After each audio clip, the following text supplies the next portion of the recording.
Fake black Israelites teach that unless you are an African American Negro belonging to the tribe of Judah, or a member of one of the other tribes, you cannot be saved.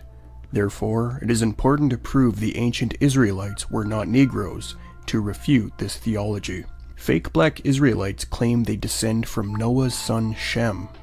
Shem's son Arphaxad was the ancestor of the Hebrews and Israelites. The question is if Arphaxad's later Hebrew and Israelite progeny were indeed Negroes, as fake black Israelites claim. We will demonstrate they were not. Now, Noah had another son named Ham, and Ham's son Cush was actually the true ancestor of the Negroes or Africans, including fake black Israelites of today. Ham's son Cush was the ancestor of the Kushites. The Kushites who inhabited the land of Cush were the ancient Negroes. This land also went by the name of Nubia or Ethiopia in ancient times. Although fake black Israelites quote an outdated and mistaken Zondervan Pictorial Bible Dictionary to say that Ham did not produce the Negroes, the fact is that book nowhere says the Negroes come from Shem. In fact, this book denies that and says Shem was the progenitor of the Semitic race. And plus, modern high-level scholars affirm that Ham's son Cush was indeed the progenitor of the Negroes. For example, in his study of ancient peoples in the work From Every People and Nation, biblical scholar J. Daniel Hayes observes, the Kushites were clearly black African people with classic Negroid features. Thus, Ham's son Cush was indeed the progenitor of the Negroes. Noah's son Shem was not. The same work goes on to explain. W. Hayes writes in the Cambridge Ancient History that the art of Egypt clearly identified the Nubian Kushite group as Negro. Other physical features are discussed in the ancient sources as well. The Kushites were described as having not only black skin, but also flat noses, thick lips, and woolly hair. Notice even the African American scholar of classics Frank Snowden agrees that it was the Kushites, that is the descendants of Ham, who were the ancient Negroes according to Egyptian art and other ancient sources. The Oxford Guide to People and Places in the Bible notes, Cush in Hebrew and Ethiopia in Greek designate the land and people of the Upper Nile River from modern southern Egypt into Sudan. The more indigenous term for this region is Nubia. Ham is another Hebrew term for the dark-hued people of antiquity. In Genesis 10, Ham is the son of Noah, who populates Africa." End quote. Ham populated Africa with Negroes. Shem did not produce the Negroes. So indeed, fake black Israelites come from Ham's son Cush. Yet, when street preaching, the fake black Israelites often criticize and distance themselves from modern-day Africans who come from Ham's son Cush as well. Why did you say that? Why did you say that you wouldn't kick my ass? You can kick my ass. If you kick me, you kick yourself. No, but I'm not African. I'm not African. I'm not African. I'm not African. I'm not African, man. Let me ask you a question. Let me ask you. They from Israel. They from Israel. I was born in Africa, raised in... We are not African. We two separate people. The Africans are a disgusting people, man. Of you. I need to put a picture of how disgusting African culture is, so my people would separate from Africans. My people are not African. My people are the Negroes. Yet, as we've shown, both the African and the African American are Hamite or Kushite Negro Gentiles. Abraham, who is the father of the Hebrews and Israelites, came from the line of Shem's son Arphaxad. Abraham, Isaac, and Jacob were not from Cush, the ancestors of the Negroes. Instead, according to the ancient records, Abraham lived in western Mesopotamia, that is the land of the Arameans. J. Daniel Hayes gives the evidence. In Genesis 24:4 and 28:5, Abraham is associated with the Arameans. The use of Aramean in connection with Abraham probably refers to those scattered tribes of people in Upper Mesopotamia who had not yet coalesced into the nation of Aram that appears in later texts. The creed-like statement of Deuteronomy 26:5, "My father was a wandering Aramean," certainly remembers an Aramean ancestry. The text probably refers to Jacob and not Abraham. Jacob's mother and his 2 wives are identified as Arameans in Genesis 28:5. The Arameans Abraham and his family came from lived in settlements in what is now modern-day Syria, which is quite the distance from the area south of Egypt the ancient Negroid Kushites populated. Now, Jacob's sons formed the 12 tribes of Israel. He and his sons' families were not Negroes. Instead, as Hayes relays, although both Isaac and Jacob returned to Mesopotamia to marry Aramean women, Jacob's sons apparently do not follow this tradition.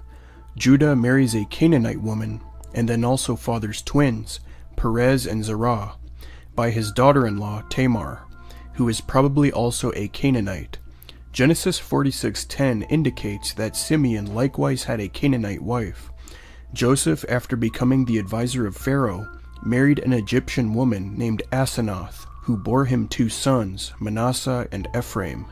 Thus, the biblical tradition presents the ancestors of the tribes of Israel as a mix of Western Mesopotamian, Aramean and or Amorite, Canaanite, and Egyptian." End quote.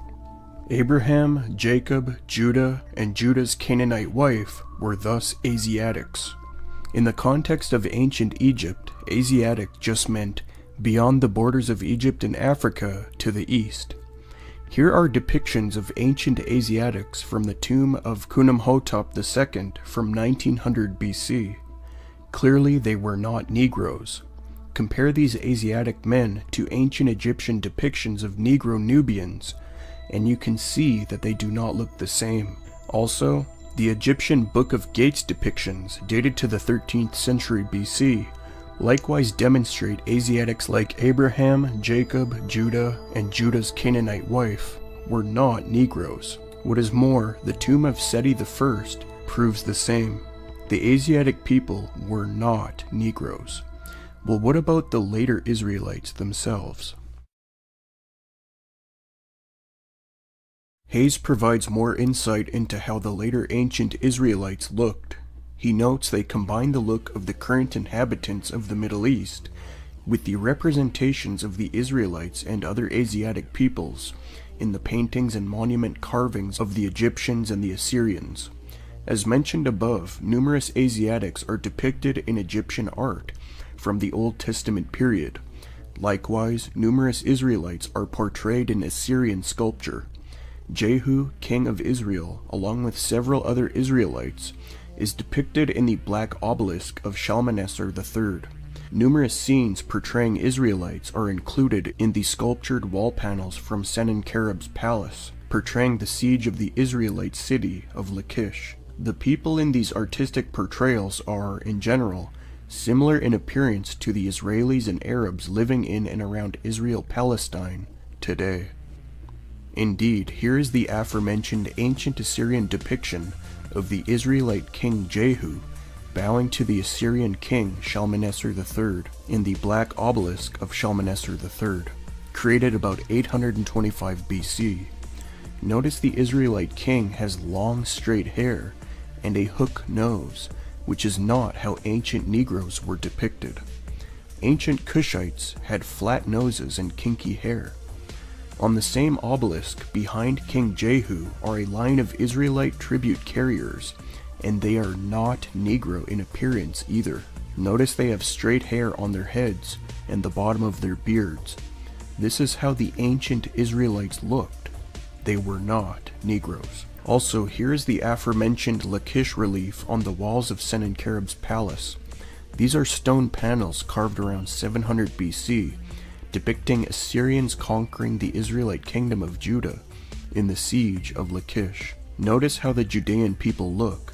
They do not have Negro facial features at all. But don't some of the men in this relief appear Negro? Yes, but these were not the Judeans.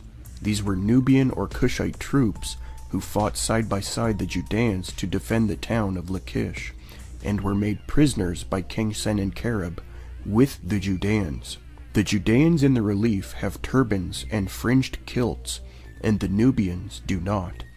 Indeed, here is an image showing a Judean man and his family, and then a Nubian in front of them, all being captured and led away from Lachish. The Nubian Negro is clearly different than the Judean man and his family. Thus, when fake black Israelites claim the curly-haired Nubians in the relief are the Judeans, they are deceiving people. Shem's descendants, the ancient Israelites, were not Negroes. Further evidence the ancient Israelites were not Negro can be seen in Numbers 12:1, which shows Moses' brother Aaron and his sister Miriam got upset that Moses married a Negro woman, quote, Miriam and Aaron spoke against Moses because of the Kushite woman whom he had married, for he had married a Kushite woman, end quote. Scholars note the Kushites were, as we've already noted, black Africans. For example, biblical scholar J. Daniel Hayes notes, it is clear that Moses marries a black African woman, end quote. Likewise, Yamauchi notes, the Kushite woman was no doubt dark-skinned, end quote. Hence, the reason Aaron and Miriam spoke against Moses marrying a Kushite was because she was black and the Israelites were not. If Moses, Aaron, and Miriam were all black, Aaron and Miriam would not object to Moses marrying a black woman. Therefore, the ancient Israelites like Moses were not black. Because of this racial prejudice against blacks from Moses' brother and sister, Numbers 12:10 goes on to tell us that God got angry and gave Miriam leprosy, turning her skin extreme ghost white as a punishment, quote, when the cloud removed from over the tent, behold, Miriam was leprous like snow. And Aaron turned toward Miriam, and behold, she was leprous, end quote. This further confirms Moses, Aaron, and Miriam were not Negroes, but instead Aaron and Miriam got corrected by God for being prejudiced against Negroes.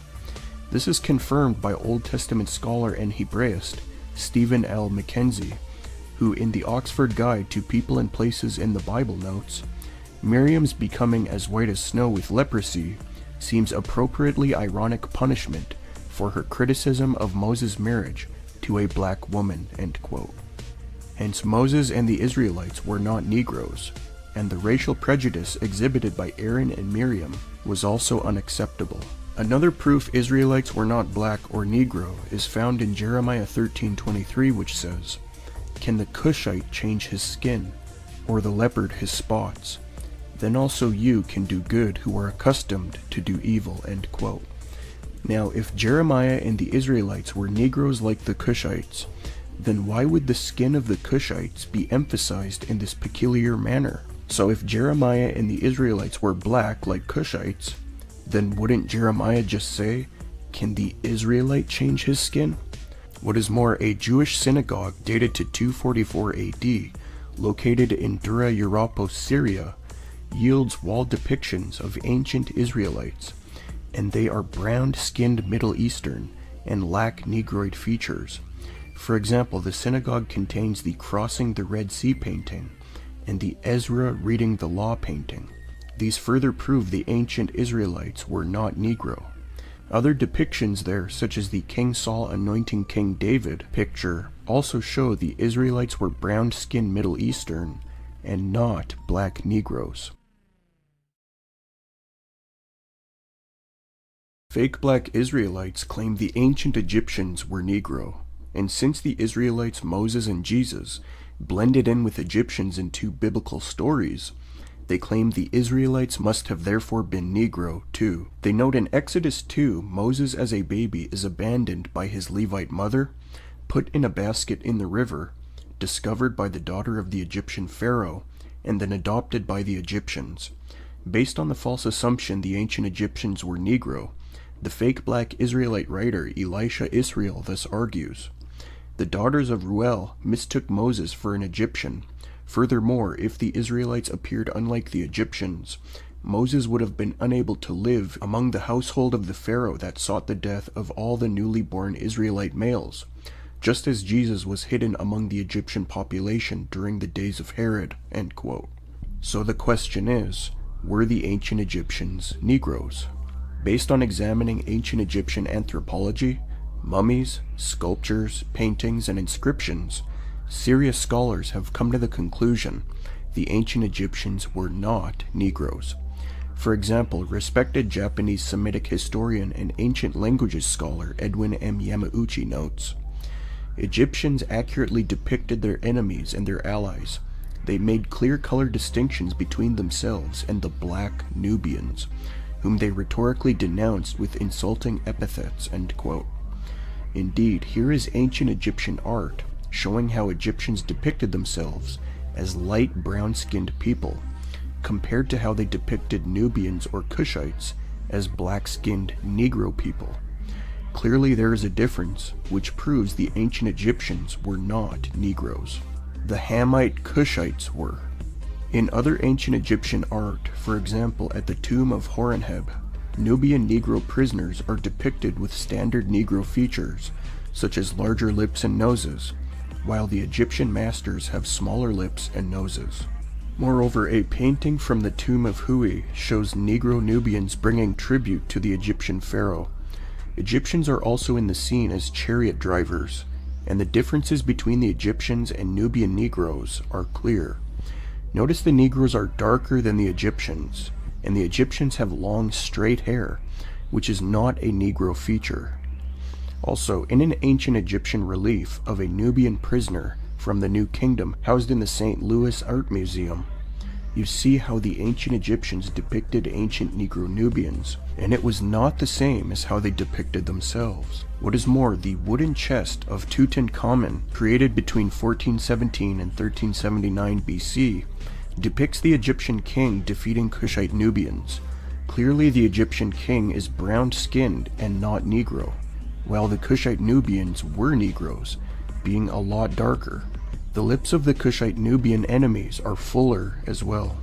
All of these depictions demonstrate the ancient Egyptians were not Negroes, and they refute the fake black Israelite appeal to the Zondervan Pictorial Bible Dictionary, which denies Ham's son Cush was the progenitor of the Negroes.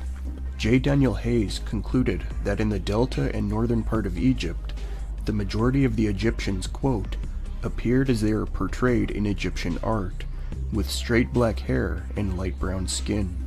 Undoubtedly, however, there were other people in the society, both Asiatics and Kushites, who looked different but were nonetheless Egyptians, end quote. Hence this was a mixed society, with the majority being light brown-skinned native Egyptians. In regards to this light brown-skinned majority in ancient Egypt, Professor of Old Testament Robert A. Bennett explains, quote, in terms of the physical and racial characteristics, the Egyptians of the ancient Near East were brown-skinned people with long hair, end quote.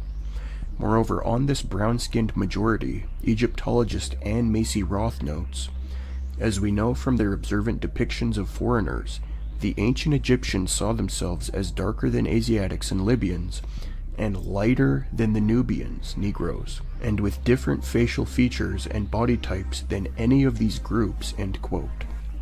Classic scholar Frank Snowden, who is an African American by the way, notes ancient Egyptians were a lot lighter than black Ethiopians, and also mildly lighter than half-breeds who lived between Egypt and Ethiopia, quote, those dwelling near the boundaries between Egypt and Ethiopia were not completely black but were half-breeds as to color, in part not so black as Ethiopians, but in part blacker than the Egyptians, end quote. Snowden also notes the ancient Egyptians were not Negroes, but instead they depicted Nubians as Negroes, quote, though not very numerous, the realistic portrayals of blacks in early Egyptian art are sufficient to illustrate the types of Kushites known prior to the New Kingdom, and to show that Nehesu, a word used of Southerners as early as 2300 BC, included peoples with Negroid features, end quote. The 13th century BC Egyptian pharaoh Ramses II reigned during the 19th dynasty. His preserved mummified corpse shows he was not a Negro. As Egyptologist Frank Yurko notes, he is a typical northern Egyptian. He came from the northeasternmost nome of Egypt. He had fine, wavy hair, a prominent hooked nose, and moderately thin lips, end quote. In fact, the mummy of Ramses II shows he had straight, ginger hair. These are not Negro features. We also have the mummy of Thutmose IV, who reigned from 1419 to 1386 BC. He had straight long hair, untypical of ancient and modern Negroes. Now, fake black Israelites often falsely claim the Egyptian Queen Tiye was Negro, based on an ancient sculpture of her head, which they interpret to have an afro. However, that is not an afro, but instead just a kerchief headdress, known as a khat, K-H-A-T. We know this for a fact because we have the actual mummy of this Queen Tiye, and in reality she had long straight hair and facial features untypical of Negroes. For example, she had a hook nose instead of a flat nose, as well as smaller sized lips. What is more, we have the mummy of King Tut's grandfather, whose name was Yuya. He was clearly not a Negro, but instead had straight hair, smaller lips, and a hook nose. This mummy evidence clearly refutes the lie the ancient Egyptians were Negro.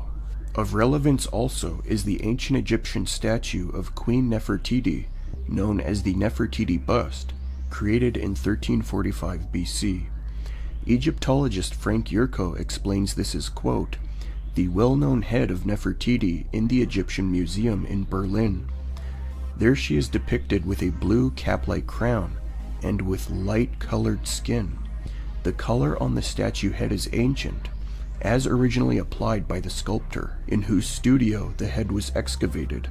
So this is how Nefertiti was actually represented in ancient times, end quote. Now, when this statue is compared to the average Negro today, or ancient depictions of Kushite or Nubian Negroes, there's a major difference. Clearly Nefertiti was not a Negro. We also have the Ka statue of Hor I, who was the Egyptian pharaoh of the 13th dynasty, reigning from 1777 BC until 1775 BC. He has non-Negroid features such as blue eyes, a small nose, and small lips. Thus, the argument that Moses and Jesus must have been Negro because the ancient Egyptians were allegedly Negro is refuted by the evidence. Now yes, from 760 BC to 656 BC, Egypt was temporarily ruled by 6 Kushite or Negro pharaohs in succession. This is called the 25th dynasty, or the Kushite Dynasty. As Edwin Yamauchi notes, for half a century a Kushite dynasty, the 25th, ruled Egypt. The most important ruler of this dynasty was Taharka. W.Y. Adams comments, Taharka was the next to last Ethiopian pharaoh. These Negro rulers came from the Nubian kingdom of Kush after its king, King Kashta, invaded Egypt and took control. These 6 Negro pharaohs did not come from Egypt, so it is erroneous to point to them and claim all native Egyptians were Negro. This Negro 25th dynasty was violently toppled and deposed by the Assyrians in 656 BC, and control of Egypt was then handed back to the native Egyptians. The last of the 6 Negro pharaohs, Tantamani, fled back to Nubia after this Assyrian toppling. Egyptologist Edna N. Russman notes concerning these temporary Negro pharaohs, quote, the newcomers did not look like Egyptians. Their skin was darker, their physiognomy that of the Sudan, end quote. Yamauchi adds, the Kushite rulers are depicted with darker chocolate brown color than the reddish-brown Egyptians in the wall paintings of the Temple of Taharka at Qasr Ibrim, and also on a papyrus fragment. The confusion arises among fake black Israelites of today because they see ancient art and statues of these 6 temporary Negro foreign rulers or general artwork of Negroes who were a small minority in ancient Egypt, and then they falsely conclude that all ancient Egyptians must have been Negro. However, as we've demonstrated, this is incorrect.